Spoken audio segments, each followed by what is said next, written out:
அனைத்து தமிழ் உறவுகளுக்கும் அன்பு வணக்கங்கள். இது உங்கள் நெற்றிக்கண், நான் உங்கள் மகிழன்.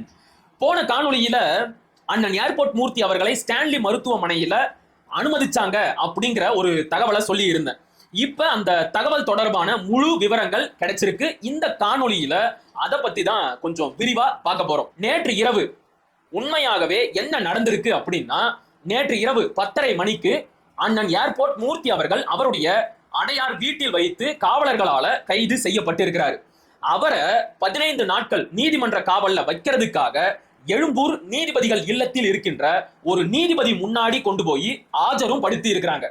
அங்க அண்ணன் ஏர்போர்ட் மூர்த்தி அவர்களை 15 நாட்கள் நீதிமன்ற காவல்ல வைக்கிறதுக்கான உத்தரவை நீதிபதி கொடுத்துட்டாரு. ஆனா நீங்க யாரையாச்சும் காவல்ல வைக்கணும் அப்படின்னா அதுக்கு முன்னாடி அவங்களுக்கு மருத்துவ பரிசோதனை செய்யணும். இதுக்கு பேரு ஃபிட்னஸ் டெஸ்ட் அப்படின்னு சொல்லுவாங்க. அண்ணன் ஏர்போர்ட் மூர்த்திக்கும் ஃபிட்னஸ் டெஸ்ட் எடுக்கிறதுக்காக அவரை ராயப்பேட்டை அரசு மருத்துவமனைக்கு அழைச்சிக்கிட்டு போயிருக்கிறாங்க.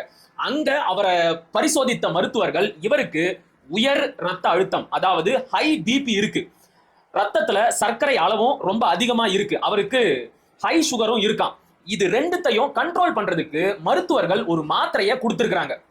என்ன மாத்திரை அப்படின்னு தெரியல. ஆனா அந்த மாத்திரையை சாப்பிட்ட உடனே அண்ணன் ஏர்போர்ட் மூர்த்திக்கு உடல்நிலை இன்னும் மோசமா போயிருச்சு. மருத்துவர்கள் எவ்வளவோ முயற்சி பண்ணியும் அவருடைய ரத்த அழுத்தத்தை குறைக்கவே முடியல.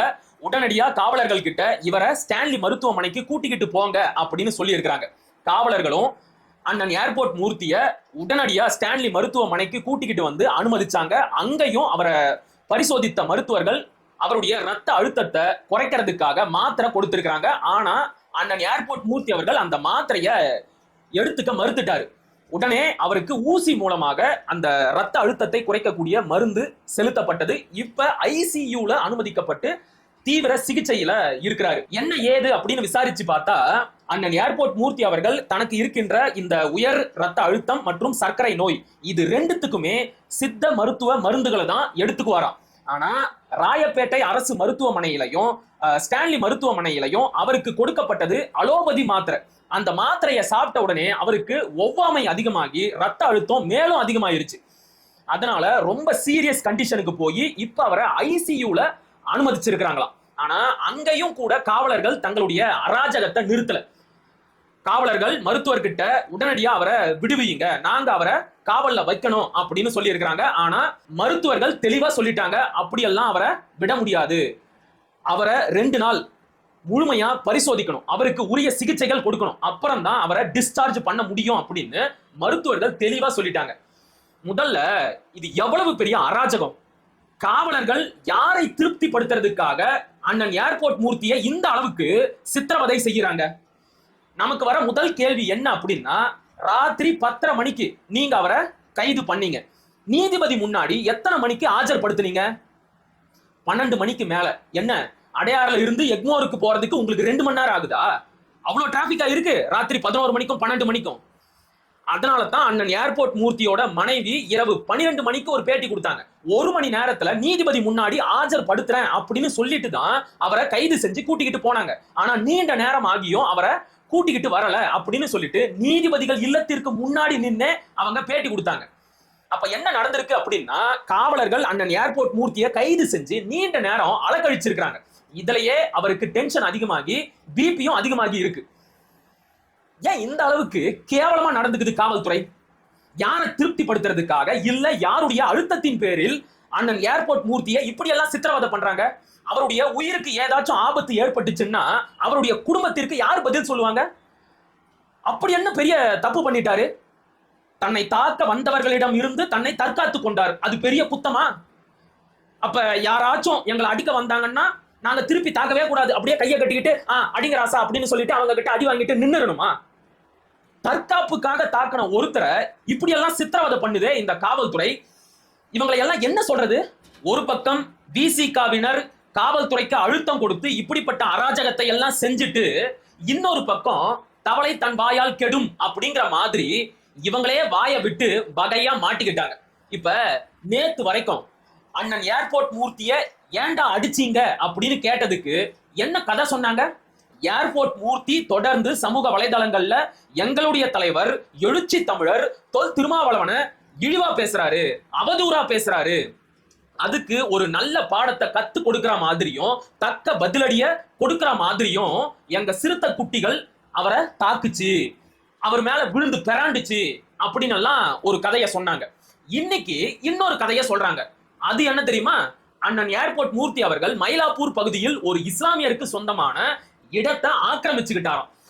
இது தொடர்பாக அந்த நிலத்திற்கு சொந்தக்காரர் அண்ணன் ஏர்போர்ட் மூர்த்தி கிட்ட வந்து பேசிய போது கட்ட பஞ்சாயத்து செஞ்சு அவரை மிரட்டி அனுப்பிட்டாராம். இதையெல்லாம் பார்த்து பொறுக்க முடியாத மயிலாப்பூர் பகுதியை சேர்ந்த விசிக நிர்வாகிகள் ஏர்போர்ட் மூர்த்தி மீது காவல்துறையில புகார் கொடுத்தாங்களாம். காவல்துறையும் ஏர்போர்ட் மூர்த்தி மேல நடவடிக்கை எடுக்காம அவருடைய 2 அடியாட்களை மட்டும் கைது செஞ்சாங்களாம். இதையெல்லாம் பார்த்து பொறுத்து கொள்ள முடியாத அண்ணன் ஏர்போர்ட் மூர்த்தி விசிக நிர்வாகிகளை பழிவாங்க வேண்டும் என்பதற்காகத்தான் நேற்றைக்கு டிஜிபி அலுவலகத்தின் வாசலில் வைத்து விசிக நிர்வாகிகளை கத்தியால தாக்கிட்டாராம். ஏண்டா, நீங்க சொன்ன இந்த 2 கதையில எது உண்மை? நேத்து ஒரு கதை சொல்றீங்க, இன்னைக்கு ஒரு கதை சொல்றீங்க. இதுல எதை நாங்க நம்புறது?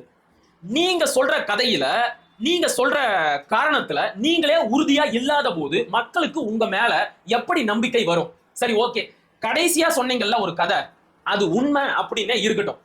இப்ப அண்ணன் ஏர்போர்ட் மூர்த்தி அவர்கள் ஒரு நிலத்தை ஆக்கிரமிச்சுக்கிட்டாரு, அந்த நிலத்துக்காக கட்ட பஞ்சாயத்தும் செஞ்சாரு. இதையெல்லாம் பார்த்து பொறுக்க முடியாத விசிக நிர்வாகிகள் அவர் மேல காவல்துறையில புகார் கொடுத்தாங்க. அந்த புகாருக்காக பழிவாங்க வேண்டும் என்பதற்காக அண்ணன் ஏர்போர்ட் மூர்த்தி விசிகவினரை தாக்குனாரு. இதுதானே நீங்க சொல்ற கடைசி கதை? இது உண்மையாகவே இருந்தாலும் யாராச்சும் டிஜிபி அலுவலகத்தின் வாசல்ல வச்சு தாக்குவாங்களா? எந்த முட்டாளாச்சும் அப்படி ஒரு வேலையை செய்வானா? சரி, 3 பேரை அடிக்கிறதுக்கு யாராச்சும் ஒத்தையில வருவாங்களா? என்னடா கதை சொல்றீங்க? பொய் சொன்னாலும் கொஞ்சமாச்சும் பொருத்தமா சொல்லணும், அடுத்தவன் நம்புற மாதிரி சொல்லணும். நீங்க சொல்ற கதையில எத்தனை ஓட்டை இருக்கு பாருங்க. அண்ணன் ஏர்போர்ட் மூர்த்தி அவர்கள் நேற்றைக்கு முன்தினம் மிக தெளிவாக தன்னுடைய சமூக வலைதளத்துல ஒரு பதிவு போட்டுட்டாரு. இது மாதிரி தஞ்சாவூர் மாவட்ட பாமக செயலாளர் மா.க. ஸ்டாலின் அவர்கள் மீது சில சமூக விரோதிகள் நாட்டு வெடிகுண்டு தாக்குதல் நடத்தி இருக்கிறாங்க. அந்த தாக்குதலை நான் வன்மையா கண்டிக்கிறேன். இந்த தாக்குதல் தொடர்பாக பாமக நிர்வாகிகள் டிஜிபி அலுவலகத்துல புகார் கொடுக்க வராங்க. அவங்களுக்கு ஆதரவா நானும் அங்க வரேன் அப்படின்னு ஒரு நாளைக்கு முன்னாடியே அவரு தெளிவா தன்னுடைய சமூக வலைதள பக்கத்துல பதிவு போட்டுட்டாரு. அப்ப அவர் எதுக்காக அங்க வந்தாரு என்கின்ற காரணம் தெளிவா இருக்கு. நீங்க தான் வம்படியா போய் அவரை அடிச்சிருக்கிறீங்க. ஆனா இப்ப வந்து நடிக்கிறீங்க. நாங்க அவர் செஞ்ச அராஜகத்தை தட்டி கேட்டோம், அதனால எங்களை பழி வாங்கறதுக்காக எங்களை கத்தியால வெட்டிட்டாரு அப்படின்னு எல்லாம் நடிக்கிறீங்க. ஏன்டா, எங்களை எல்லாம் பார்த்தா முட்டாளுங்க அப்படிங்கிற மாதிரி தெரியுதா? சரி, எதுக்காக அந்த இடத்துக்கு நம்பர் பிளேட் போடாத வண்டியில வந்தீங்க? நீங்க தான் யோக்கியமானவனுங்களாச்சே, எதுக்கு இந்த வேலையை செஞ்சீங்க? எதுக்கு உங்க கையில இரும்பு கம்பி? இப்ப அண்ணன் ஏர்போர்ட் மூர்த்தி உங்களை தாக்க வந்தாரு, அவரு நம்பர் பிளேட் வச்ச வண்டியில தானே வந்தாரு. நீங்க ஏன் நம்பர் பிளேட் இல்லாத வண்டியில வந்தீங்க? பண்றது எல்லாம் ஃப்ராடுத்தனம், திருட்டுத்தனம். ஆனா அப்படியே நல்லவங்க மாதிரி நடிக்க வேண்டியது. இப்ப என்னமோ பெரிய சம்பவம் பண்ணிட்ட மாதிரி நினைச்சுக்கிட்டு பில்டப் எல்லாம் கொடுக்குறீங்க தெரியுமா? இதையெல்லாம் மக்கள் ரசிக்கவே இல்லை, காரி துப்புறாங்க. நீங்க பண்ற அராஜகத்தை எல்லாம் மக்கள் பார்த்துக்கிட்டு தான் இருக்கிறாங்க. ஆளும் கட்சியான திமுக கூட சேர்ந்துகிட்டு நீங்க அடிக்கிற கொட்டத்தை எல்லாம் மக்கள் பார்த்துக்கிட்டு தான் ராசா இருக்கிறாங்க. இதற்கெல்லாம் தகுந்த பதிலடிய மக்கள் கூடிய விரைவில் தேர்தல் நேரத்துல கொடுப்பாங்க. இப்ப இதுக்கு நடுவுல இந்த வன்மகுடோன் வன்னி அரசு வேற அவன் பங்குக்கு அண்ணன் சீமான் மேல மறுபடியும் வன்மத்தை வாரி கொட்டி இருக்கிறான். என்னன்னா, அண்ணன் ஏர்போர்ட் மூர்த்தி மீது விசிக குண்டர்கள் தாக்குதல் நடத்தியதற்கும் நேற்று இரவு அவர் காவலர்களால் அராஜகமான முறையில் கைது செய்யப்பட்டதற்கும் அண்ணன் சீமான் அவர்கள் தன்னுடைய கண்டனத்தை பதிவு செஞ்சிருந்தார். அதுக்கு பதில் கொடுக்கிற மாதிரி இந்த வன்மகுடோன் வன்னிக்குட்டி தன்னுடைய சமூக வலைதள பக்கத்துல என்ன பதிவு போட்டு இருக்கிறான் தெரியுமா? ஒரு பொறுக்கிக்கு இன்னொரு பொறுக்கி தான் ஆதரவு கொடுப்பான் அப்படின்னு அண்ணன் சீமான் அவர்களை ஒருமையில குறிப்பிட்டு இழிவான முறையில ஒரு பதிவு போட்டு இருக்கிறான். வன்னி அரசு எல்லாம் மீறி போற ஓரளவுக்கு தான் மரியாதை, சரியா? உங்க தலைவர் தொல் திருமாவளவனை ஏதாச்சும் சொன்னா உங்களுக்கு கோபம் வருது இல்ல? அதே தானே எங்களுக்கும். சரி, நீ கேட்ட கேள்விய அப்படியே நான் திருப்பி கேட்கிறேன். ஒடுக்கப்பட்ட ஆதி தமிழ்குடி மக்கள் பொது தொகுதிக்கு ஆசைப்படலாமா அப்படின்னு கேட்ட கருணாநிதிக்கும் அவருடைய குடும்பத்துக்கும் அவருடைய கட்சியான திமுகவிற்கும் நீயும் உன்னுடைய தலைவர் தொல் திருமாவளவனும் இந்த முட்டு கொடுத்து தாங்குன்னு தாங்குறீங்களே, நீங்க 2 பேரும் யாரு? நீ வந்து கருணாநிதி வீட்டு கக்கூச சுத்தப்படுத்துறவனா? உன் தலைவன் தொல் திருமாவளவன் அறிவாலய வாசல் வாட்ச்மேனா? இப்படி நான் கேட்டா உனக்கு எவ்வளவு கோபம் வருது? அதேதானே எங்களுக்கும். எங்க அண்ணனை நீ என்ன வேணும்னாலும் பேசுவ, நாங்க அப்படியே வாயை மூடிக்கிட்டு போயிடணுமா? ஆட்சி அதிகாரத்துல இருக்கிறோம், ஆட்சி அதிகாரத்துல இருக்கிற கட்சியோட கூட்டணியில இருக்கிறோம் அப்படிங்கிற தெனாவட்டுல ஆணவத்துல தலகால் புரியாம ஆடாதீங்க, சரியா?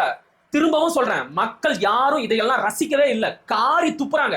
ஆனா எவ்வளவுதான் துப்புனாலும் நாஞ்சில் சம்பத்து சொல்ற மாதிரி துப்புனா தொடச்சிக்குவோம் அப்படின்னு தொடச்சி போட்டுட்டு மறுபடியும் அதே அராஜகத்தையும் ரவுடிசத்தையும் தொடர்ந்து செஞ்சுக்கிட்டே இருக்கிறீங்க. இதற்கெல்லாம் மக்கள் கூடிய விரைவில் தக்க பதிலடி கொடுப்பார்கள், சரியா? மீண்டும் ஒரு காணொளியில் சந்திப்போம். அதுவரை இணைந்திருங்கள். இது உங்கள் நெற்றிக்கண், நான் உங்கள் மகிழன். படிப்போம், பகிர்வோம், பயன்பெறுவோம், கற்போம், கற்பிப்போம், களமாடுவோம். தமிழ் வெல்க, தமிழர் வாழ்க, தமிழ்நாடு வளர்க, தமிழ் தேசியம் மலர்க, மலர்க, மலர்க. நன்றி, வணக்கம்.